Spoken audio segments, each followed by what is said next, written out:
Today, we're going to talk about the process of replacing a substitute for return, commonly known as an SFR, and what it means and how to resolve it. Let's dive in. Before we start, I want to mention that I've written a book titled 21 Tax Topics to Stay Compliant and Save Money. It's a comprehensive guide that can help you resolve tax problems and stay on top of your tax obligations. Be sure to check it out for more in-depth advice and strategies. The book is available on Amazon.com or at www.getmytaxbook.com.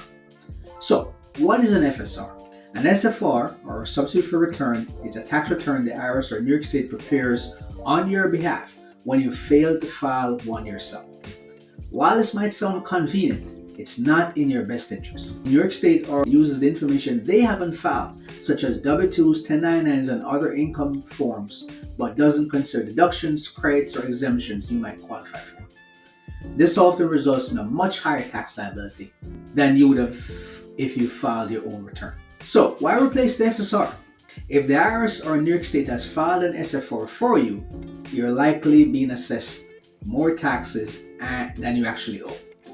Replacing an FSR with your own accurate tax return can significantly reduce your tax liability and put you back in compliance with the IRS or New York State.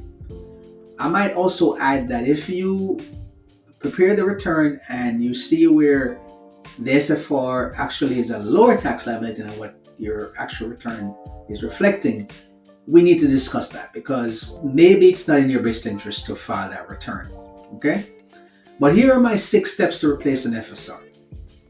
Number 1, gather your documents. Collect all your income documents such as your W-2s, 1099s, and other records the IRS or New York State might have used to prepare your SFR.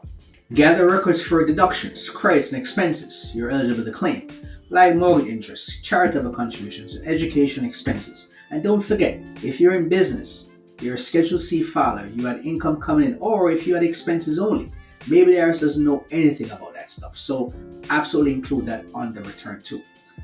Gather documents pertaining to that, your QuickBooks files or whatever records you have to show how much you made or how much you didn't make in the business. That's going to be important.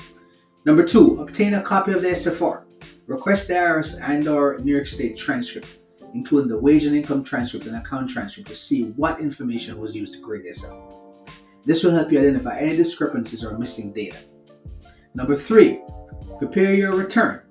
Use the information you've gathered to prepare an accurate tax return for the year in question.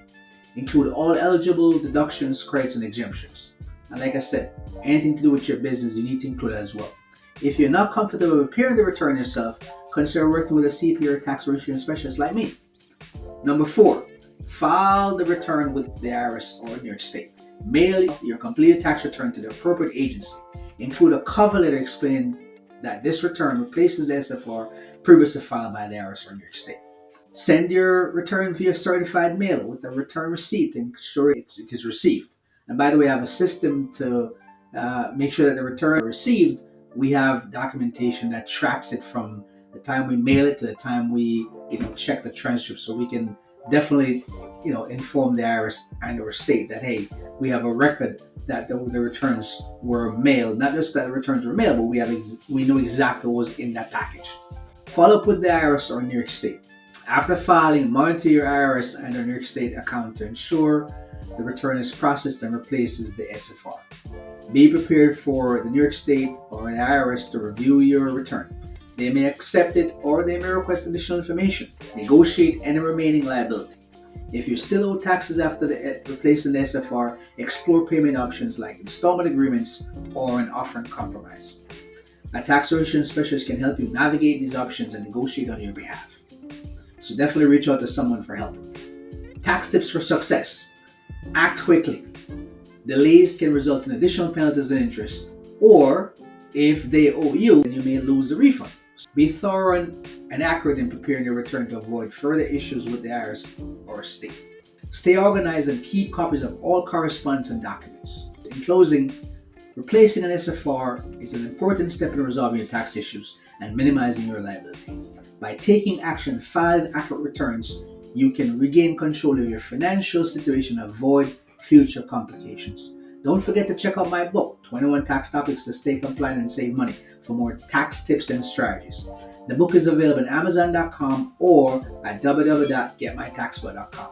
If you need assistance, don't hesitate to reach out to a tax professional like myself. Thanks for watching, and don't forget to like, share, and subscribe for more tax tips and insights.